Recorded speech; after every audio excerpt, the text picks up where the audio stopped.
Hey guys, Alan from Hack Gadgets here. Thanks to Black & Decker for sending in this screwdriver. This is the new, it's called the Gyro. It's a 4-volt screwdriver. It says here it has a lithium-ion battery, holds a charge for up to 18 months. It says it's the world's first motion-activated screwdriver.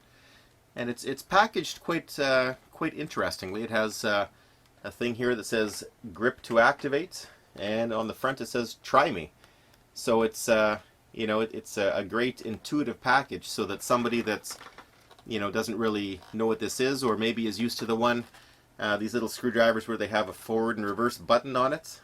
This one here, at least they can sort of give it a try right in the store, before they actually buy it. So on the back here it says it includes the screwdriver, obviously. 2 screwdriver bits, and it looks look, it's Phillips and a flat, and the charger. So I'm assuming there's a little charger in here. And okay, so I don't give them props on the charging connection. You probably can't see this. I'll put some high-res clips of this on the Hacked Gadgets website, but that little dark port there. Looks to be a proprietary port. It's not a standard barrel jack. What you have in there is there's a circular portion with a key, and then there's 2 independent pins. So I haven't seen that as being a typical jack before, so I'm thinking the charger in here is proprietary. So if you lose that charger, it's probably going to cost you a bit of money to get. But, well, if you don't lose a charger, you're good to go. And this thing, I believe, is fairly inexpensive anyway, so probably not a big deal, but it would have been nice to see them use a conventional jack. Okay, so what else do we got here? On the back it says specifications. Volts is 4 volts max. RPM is 0 to 180. Battery type is lithium-ion. And anything else that's interesting? 2 full-year warranty, home use. So I'm thinking if you use this on a job site, you're probably not covered by the warranty. That's pretty typical, even with a lot of the high-end tools. Okay, it says here gyroscopic technology, senses your motion for control and variable speed, and forward and reverse. Okay, and it has an LED light built in here. So let's just give it a try right in the package. I'm going to squeeze the trigger here, and I can hear it making a little bit of noise, and you can see in my hand here there's the illumination, and I'll tilt it, and I'll bring it back to rest, and I'll tilt it the other way.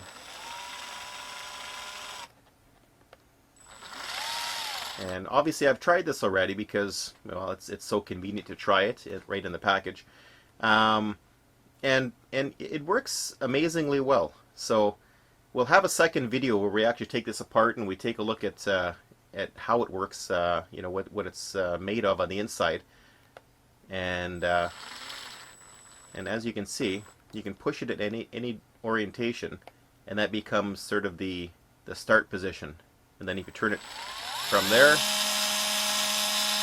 You can increase, or let's say I choose this as my start position. I'll press it there and I'll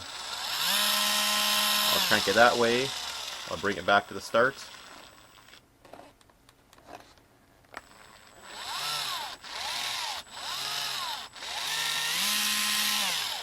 And it's variable speed, obviously, depending on how much you twist it. So let's crack open the package and take a look at the inside, and let's actually get a chunk of wood out, and we'll drive some screws with this thing and see what this thing does. Okay, so I've cut the edges off this crazy packaging here.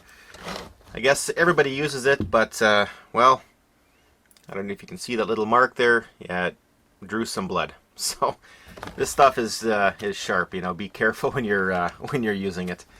Anyway, so. There was a little tie strap in there that was holding this thing in. So this is the actual unit. Yeah, it feels nice. It's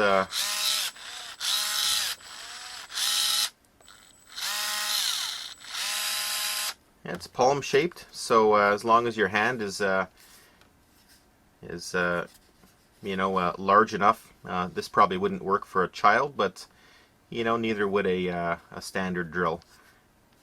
Let me get rid of this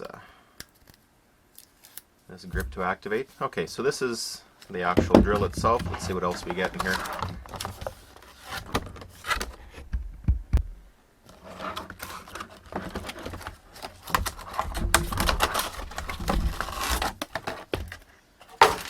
Rid of the plastic. Okay, so it's a small box in the bottom here.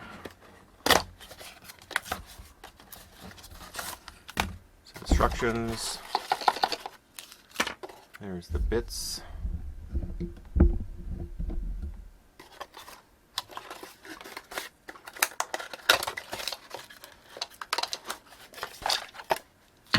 Okay, nothing else in there. Okay, so what do we got here? We have a 9-volt, 100 milliamp charger. It's CUL-US, so that's rated for use in Canada and the US.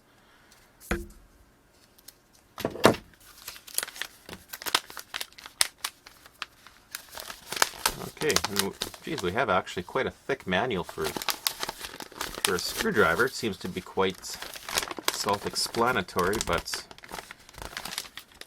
maybe this is in about 50 different languages. Okay, all sorts of warnings. Okay, so English is actually about 7 or 8 pages here, so not too bad. Tells you how to plug it in.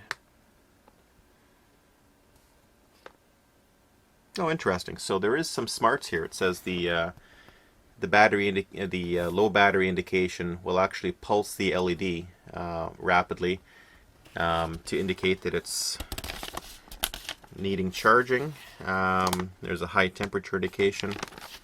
So there is some smarts in here, and it has the LED to give you some indications of some issues. So that's nice of them to do that. Okay, so we have a warranty card.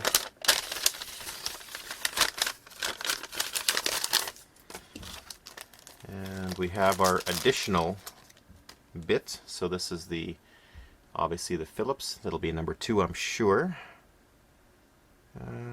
Yeah, PH2, so that's a very standard Phillips bit. And the flat is actually in here. So this is a flat. It has a number 8 on there. I'm not sure what the standard is on flats, but it's a fairly wide one. Okay, so let's use the Phillips bit. So I'm not sure if this is magnetic or not. It does clip in there.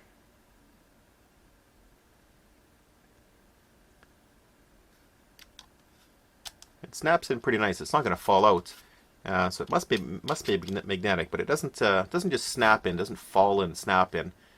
It needs a little bit of work to get it in there.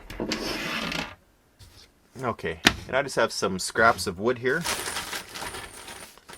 and I have a few. These are just drywall screws. So let's give it a try. So I'm going to try to screw through these two. This is this length of screw is unfortunately just a little bit too long for 2 of these. So I'm going to actually drill through 2 and go through the other one. So I'll do it this way first, and I'll give you a demonstration of what it looks like the other way. Okay, so I'm squeezing the trigger, the light turned on, twisting it.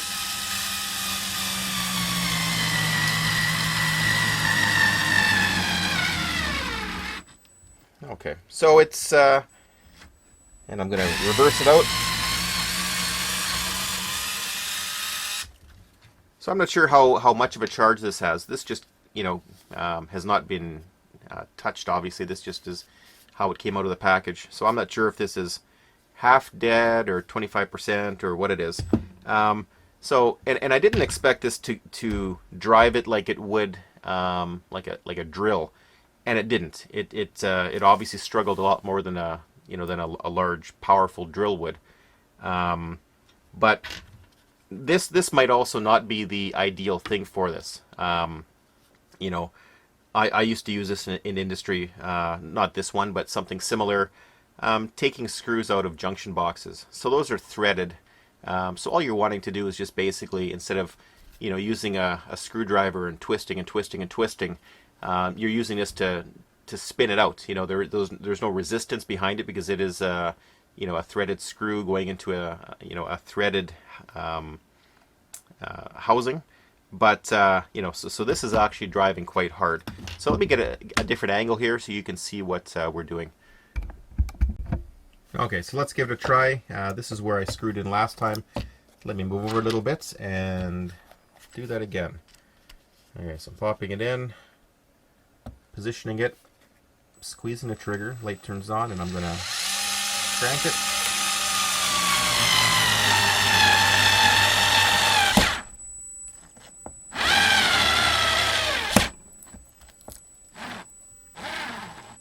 Okay, and we basically stalled out there.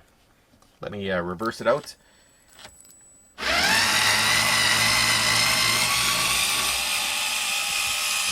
And reversing was obviously much easier. Let's try a threaded screw.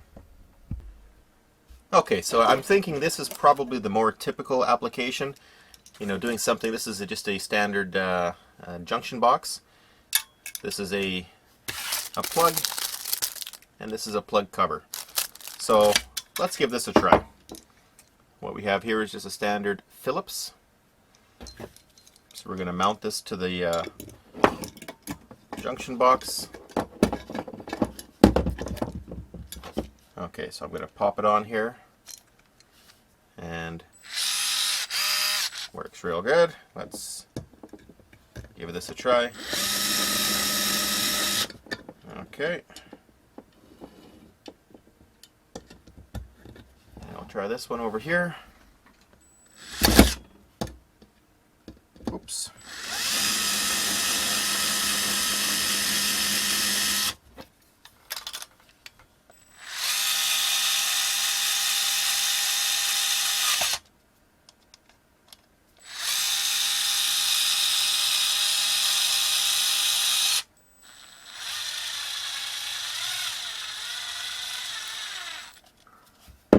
Okay, so that's been mounted. All we have left is to mount this guy. There's a screw on the inside here.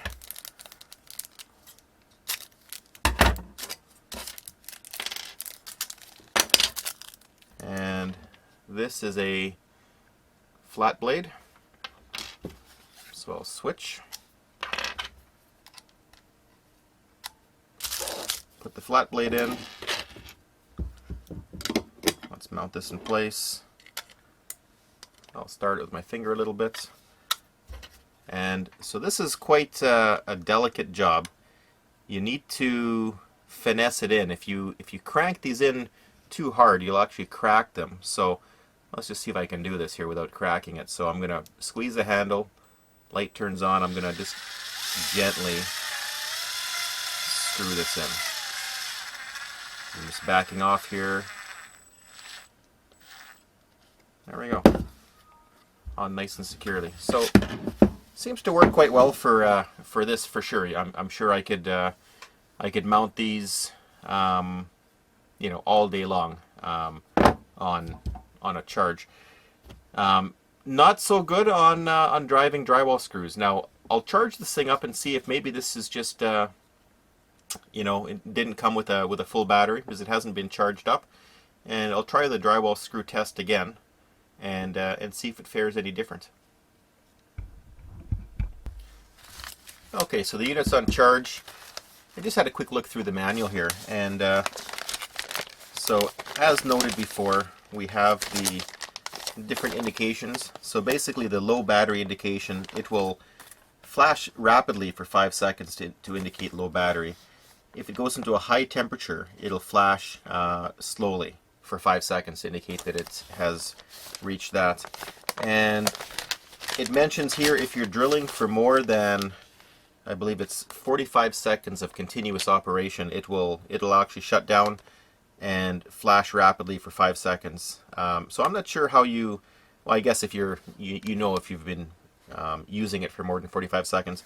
And that maybe is a more of a battery saver. I'm thinking if this thing gets jammed into your tool pouch or something and it gets squeezed by accident, you know, bouncing around in the back of your truck, instead of killing the battery, if this thing is continuously pressed, it'll run for 45 seconds and shut down. So I'm not aware of any drills, any like cordless drills that do that, but that seems to be you know, quite an interesting feature, because you know, typically you're driving a screw. So, you know, I don't think I've ever used a drill continuously for 45 seconds driving screws. You know, maybe if I'm mixing a can of paint or something with one of those stirring attachments, but you know, obviously you're not going to be doing that with this. You're just going to be driving screws here. And the other interesting thing here is it says occasionally it will actually reset its gyro sensor on the inside. But if it's acting up, you can do it yourself. And all you do, and we can do that here quite easily. So here's the light here. To reset it, all it says you do is you just lay it on a flat surface. And so it does tend to lay, you know, quite well if you just hop it down. Even though it is, you know, quite, you know, shaped quite, you know, differently here. But, you know, there is a flat surface here. And this is a fairly flat surface here. So I'll pop it down, and I'll actually unplug this because that does keep it up a little bit. I guess it does roll around a little bit. Okay, so you put it on a flat surface and you push this one time, and then this should flash to indicate that it's self-calibrated. There it goes.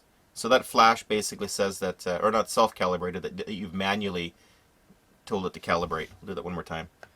So I'll just give that a push. And then after a few seconds it'll realize that we're not moving it around, and it'll flash. So I'm not sure if I did it this way, which is it says to lay it flat. Let's just see what it does here. Let's see if we can make this thing act kind of funny. Okay, so it's flashed. Let's see if it runs funny.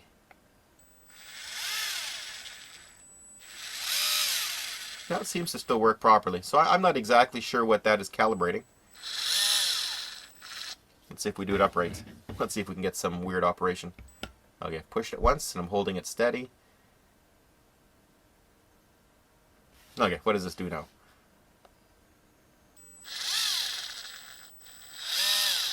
Well, it still operates properly. So what that's doing, I'm not exactly sure. Must be fine-tuning something though. Okay, so in thumbing through the manual, I neglected to see this portion right here, charging procedures. So it basically says, where is it here? At least 16 hours when you're initially using it for the first time. So it doesn't come fully charged, and then after that it needs 12 hours to charge.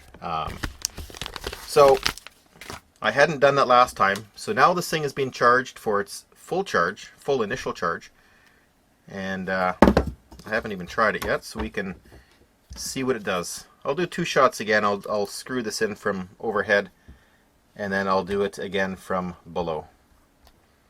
You know what? I got a bad screw here. There's a little bit of junk in there. Let me get a new one. Okay, that screws better. Okay, here we go from the top.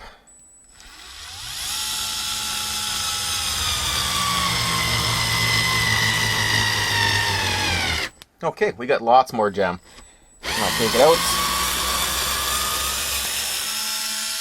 There you go. So I hate reading manuals, but this one, I guess you need to read a manual to know you have to charge it first. Let me move the camera, and we'll see that a bit better.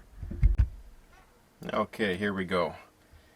Just gonna place it right here. That's a new wood. Pressing the trigger.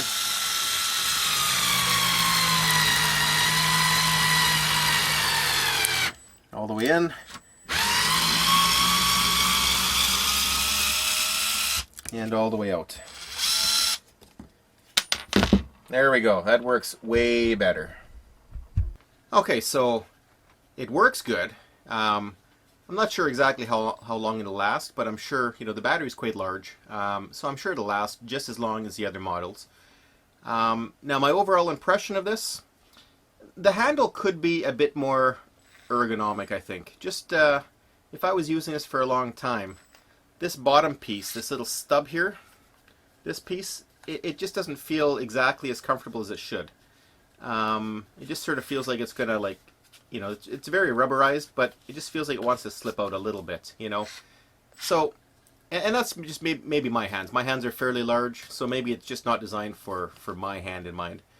And the other thing is, personally, now it's really cool to be able to do this, but the precision, in my case, I would find it that I could actually oftentimes use the torque with a standard, one of the ones with the forward and reverse.